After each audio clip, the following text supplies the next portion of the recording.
Assalamualaikum warahmatullahi wabarakatuh. Alhamdulillah, hari ini kita melanjutkan materi atau sesi bisa gambar apa aja.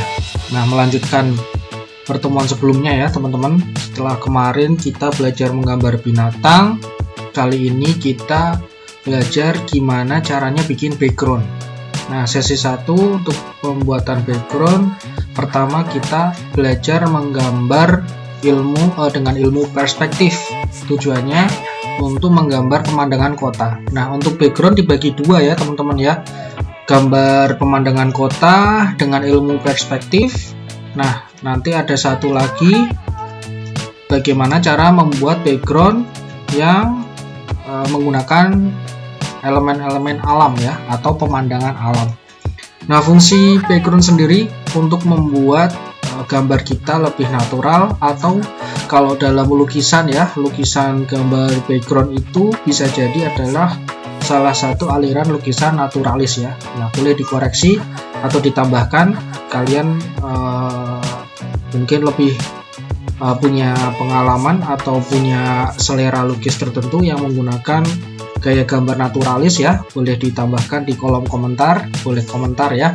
Nah, kali ini latihan gambar kita untuk nanti ke depan bisa diaplikasikan dalam ilustrasi atau mungkin komik atau animasi ya. Jadi ilmu gambar yang ada pada konten ini bisa kalian kembangkan dengan style atau gaya gambar kalian sendiri. Nah, harapannya seperti itu. Oke, kita mulai.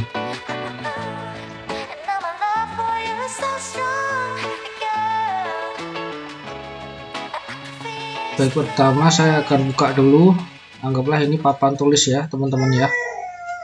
Saya buka ukuran A4. Nah, dalam menggambar kali ini kita menggambar pemandangan perkotaan. Nah, pemandangan perkotaan wajib kita pahami ilmu perspektif terlebih dahulu. Saya tutup dulu ya.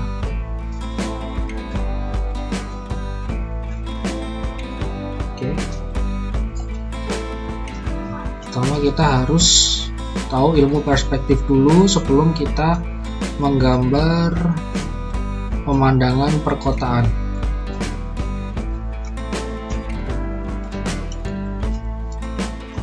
Nah, jadi dalam ilmu perspektif ada 3 titik hilang ya teman-teman ya, yang kita harus hafal rumusnya ya. Saya sampaikan secara sederhana aja. Jadi ilmu perspektif itu membantu kita dalam menggambar benda-benda geometris, khususnya untuk membuat background pemandangan alam.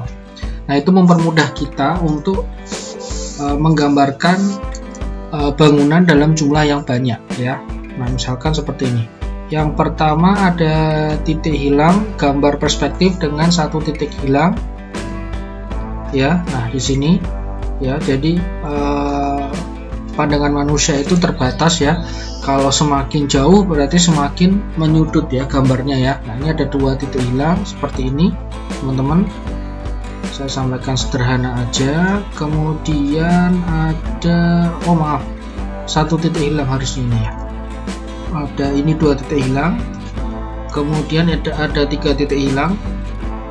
Kemudian ada juga, kita harus pahami dulu point of view ya, pusat penglihatan kita ya. Mata itu bisa melihat benda dari atas, dari jarak normal, dan dari bawah. Nah, kalau kita misalkan melihat benda itu dari atas, berarti bisa disebut sudut pandang mata burung.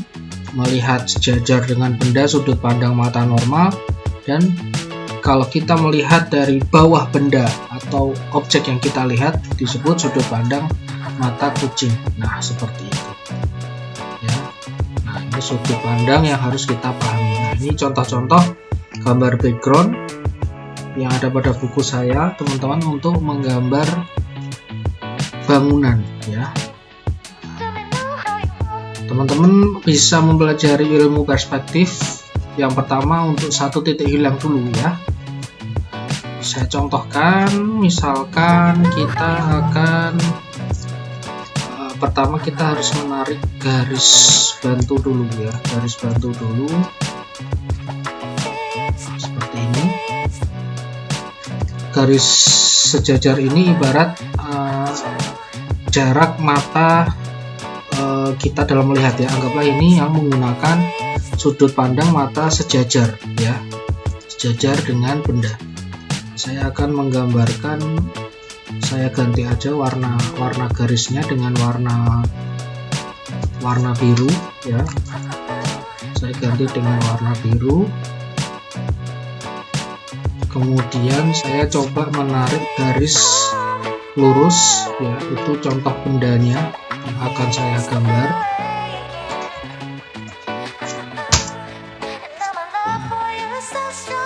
Dengan warna hitam saya coba tarik garis lurus.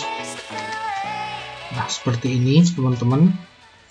Kemudian saya akan membuat dengan garis merah, kemudian saya tarik ke titik hilang. Nah, misalkan titik hilangnya kita taruh di sini ya.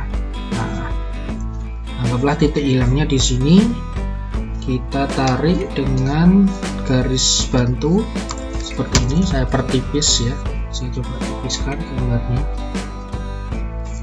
sampai seperti ini. Oke ya, berarti ada dua garis bantu dari bangun dasar ini.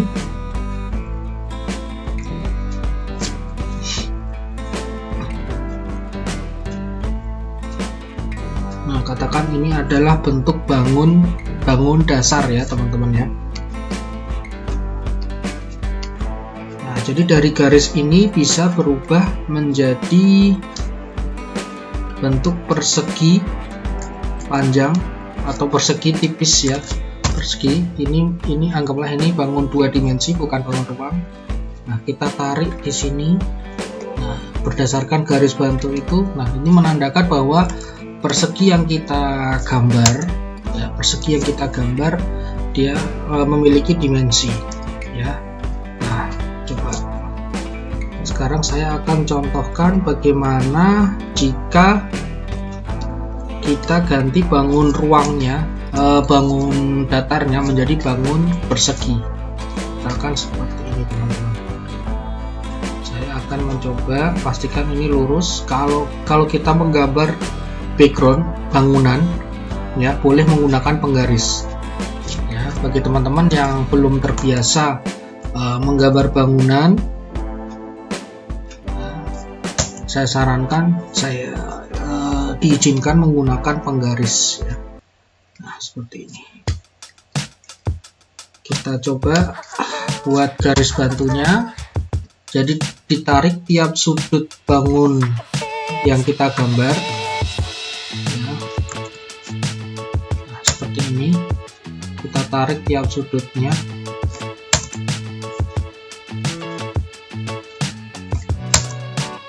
Oke, kemudian kita berdetail berdasarkan garis bantu yang sudah kita buat. Nah, kita tarik di sini, misalkan pengen sejauh ini aja. Nah, ini menandakan bahwa gambar persegi panjang yang kita gambar berubah menjadi gambar balok ya, berdasarkan ilmu perspektif. Nah, jadi kalau kita sembunyikan garis bantunya tadi ya, nah seperti ini misalkan saya merger dulu. Nah, ini menandakan bahwa ada kedalaman dimensi di sini ya teman-teman ya.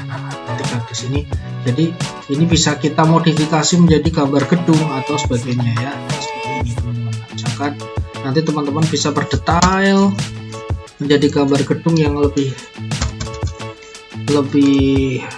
realistis. Misalkan kita bisa tambahkan jendela atau dengan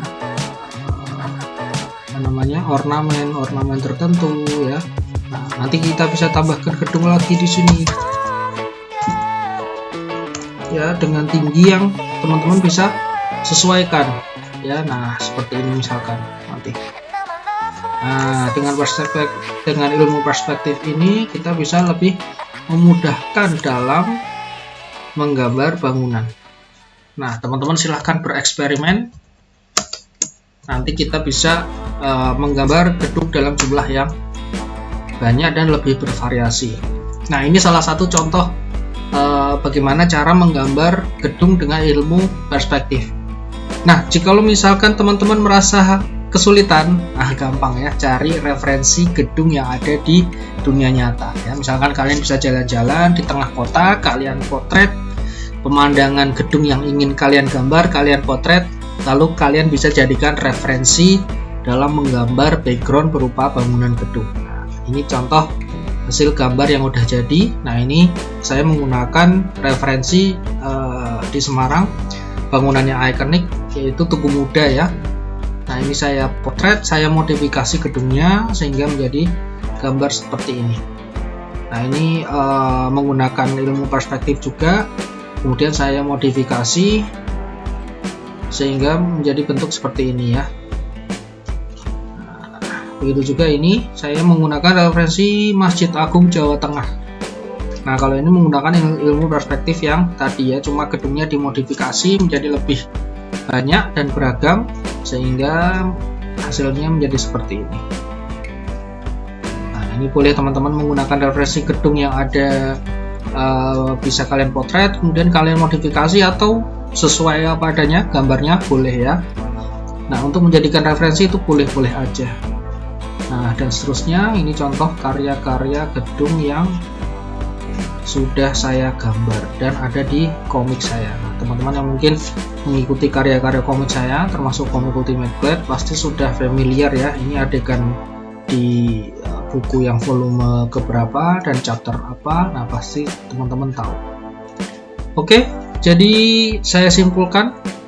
Pertama, untuk menggambar gedung kita bisa menggunakan ilmu perspektif ya, berawal dari belajar bagaimana menggambar bangun ruang dengan satu titik hilang seperti ini ya.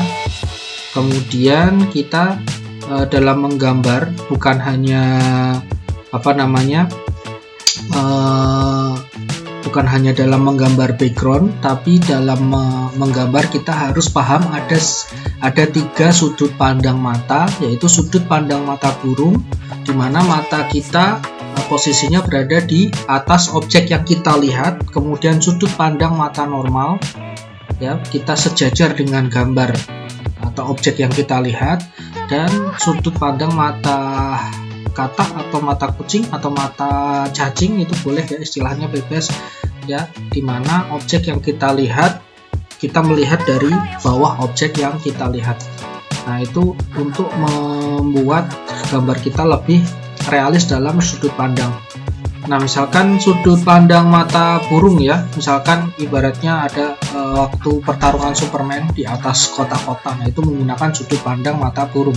Kemudian sudut pandang mata normal saat kita melihat sejajar gini ya, saat kita melihat almari, saat saya melihat laptop saya seperti ini, nah itu sudut pandang mata normal. Kemudian sudut pandang mata katak atau kucing sering digunakan pada film Ultraman atau Godzilla atau series kaiju ya.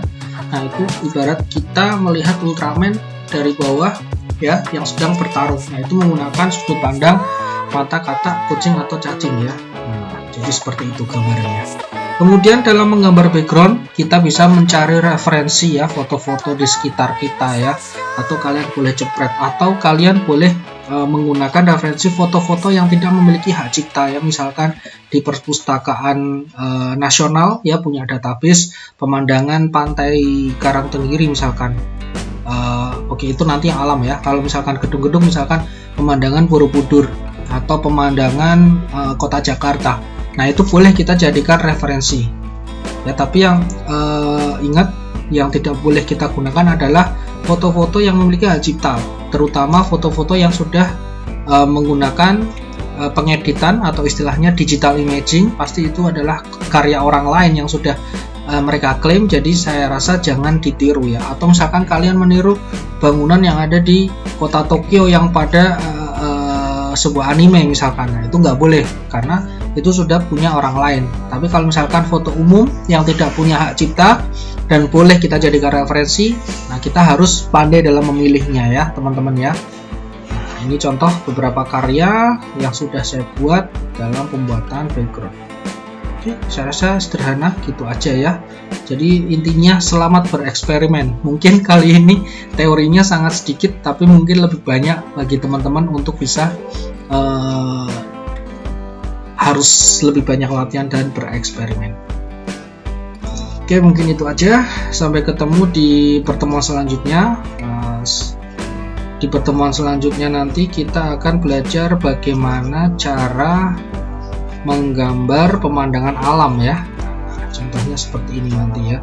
Berawal dari elemen-elemennya dulu, baru kita akan gambarkan detailnya seperti apa. Oke, ini teasernya. Jadi biar semangat mengikuti pertemuan selanjutnya. Akhirul kalam, wassalamualaikum warahmatullahi wabarakatuh.